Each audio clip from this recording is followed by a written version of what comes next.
Bonjour et bienvenue. Dans un article que j'ai posté sur mon site riojeanluc.com, j'ai rédigé un article qui s'appelle « Pourquoi dire que la GEPP a remplacé la GPEC est une ineptie ». C'est un article relativement long, évidemment que je vous invite à lire, dans lequel je vous présente deux tableaux. Un tableau qui reprend les articles de loi qui concernent, du Code du travail qui concerne la GPEC, et les articles de loi qui concernent la GEPP. Dans une vidéo précédente, nous avons vu les différents articles qui concernaient la GEPP. Cette fois-ci, nous allons regarder en détail une partie des articles du Code du travail qui concernent la GPEC. En vérité, je vous ai mis des codes couleurs pour identifier effectivement les différents éléments à distinguer concernant la GPEC. Évidemment, tous ces articles de loi ne sont pas abrogés, ils sont toujours en activité.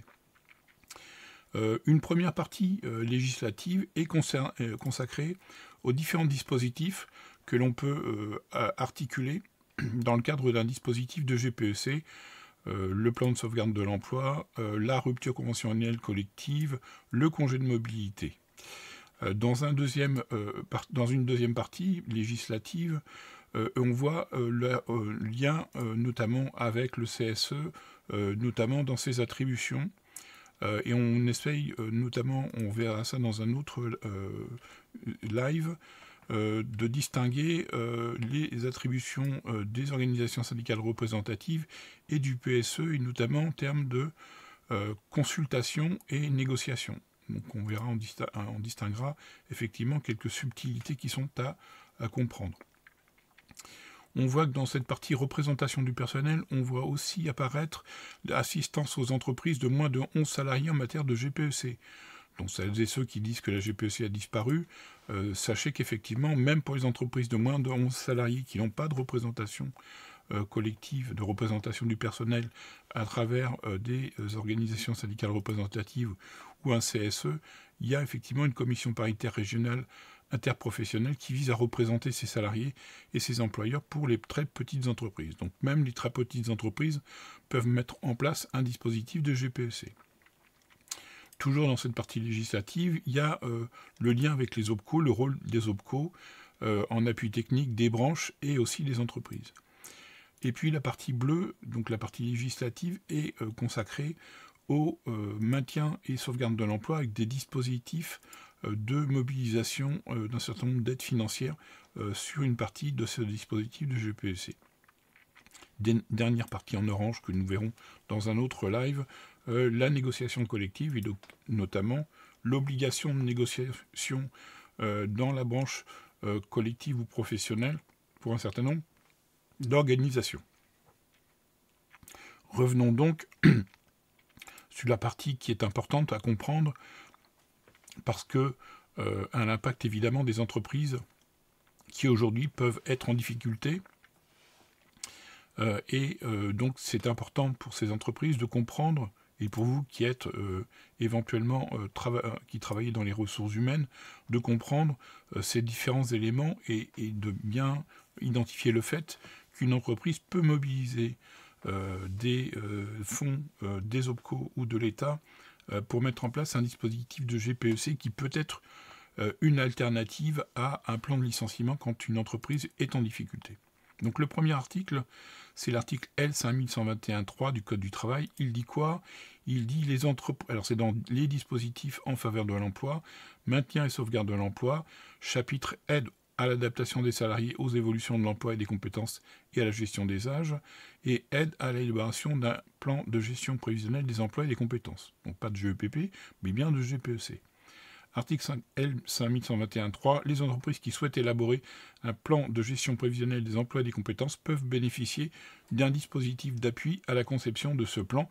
Ce dispositif ouvre droit à la prise en charge financière de l'État.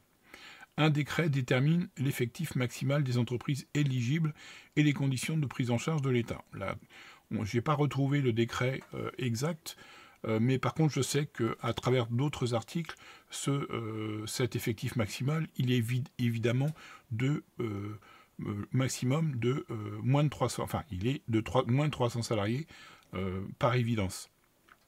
Et on verra à travers les différents articles que cela apparaît.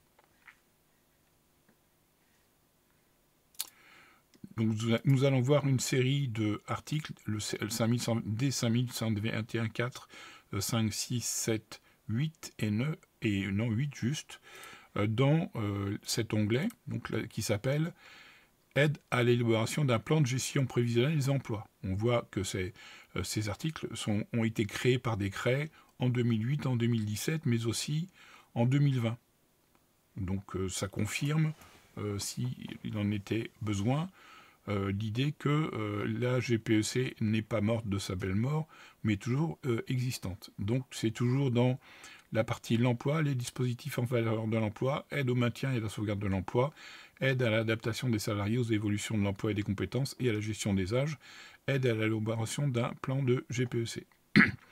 Article D 5121.4. Le plan de GPEC prévu à l'article D L 5121.3 qu'on a vu précédemment comprend notamment des actions de formation destinées à assurer l'adaptation des salariés à l'évolution de leur emploi ou des actions favorisant l'égalité professionnelle entre les femmes et les hommes, en particulier grâce à des mesures améliorant l'articulation entre activité professionnelle et vie personnelle et familiale.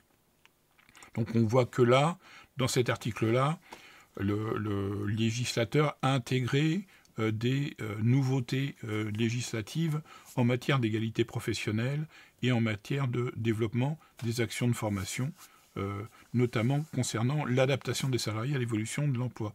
Je rappelle que l'adaptation des salariés à l'évolution de leurs emplois, ce sont ce qu'on appelle des formations obligatoires, qui donc sont organisées sur le temps de travail et à l'initiative de l'employeur, évidemment. Mais le salarié peut demander, évidemment, à bénéficier d'une formation au préalable. Article D 5121.5, l'État prend en charge une partie des frais liés aux études préalables à la conception du plan de gestion prévisionnelle des emplois et des compétences. Donc, on confirme bien que l'État prend en charge une partie des frais. Le suivant, c'est l'État peut prendre en charge dans la limite de 50% les coûts supportés par les entreprises pour la conception et l'élaboration d'un plan de GPEC dans le cadre de conventions dénommées conventions d'aide au conseil.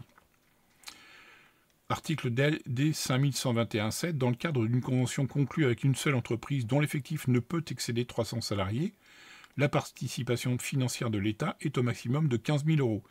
Cette convention est signée par le préfet. Donc si vous êtes une entreprise de moins de 300 salariés et que vous avez qu'une seule entreprise, il faut effectivement négocier auprès de l'adresse avec le préfet. Dans le cadre d'une convention conclue avec plusieurs entreprises, la participation financière de l'État est au maximum de 12 500 € par entreprise.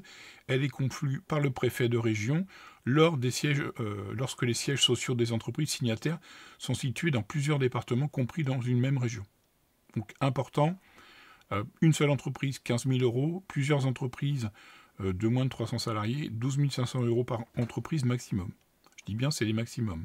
C'est pas, vous n'avez pas touché 15 000 €, ça va dépendre effectivement d'un certain nombre de dispositions. Et notamment, article D 5121.8, l'entreprise précise dans sa demande adressée à l'autorité administrative compétente les motifs de sa démarche de GPEC, au regard notamment de son organisation du travail, de l'évolution des compétences des salariés et du maintien de leur emploi, de la gestion des âges, du développement du dialogue social, de la prise en compte du principe de l'égalité professionnelle entre les femmes et les hommes, des perspectives d'amélioration de l'articulation entre vie perso et vie professionnelle et familiale, de la promotion de la diversité. Article D 5121.9. Le comité social et économique est consulté sur la conclusion de cette convention avec l'État. Ils sont consultés sur le contenu et les modalités de mise en œuvre du plan de GPEC. Donc ils ne sont pas consultés, ils ne sont pas dans la négociation de l'accord de GPEC. Par contre, ils sont consultés sur les modalités de mise en œuvre. Article D 5121.10, l'État peut conclure avec des organismes professionnels ou interprofessionnels ou tout organisme représentant ou animant un réseau d'entreprises des conventions ayant pour objet de préparer les entreprises aux enjeux de la GPEC.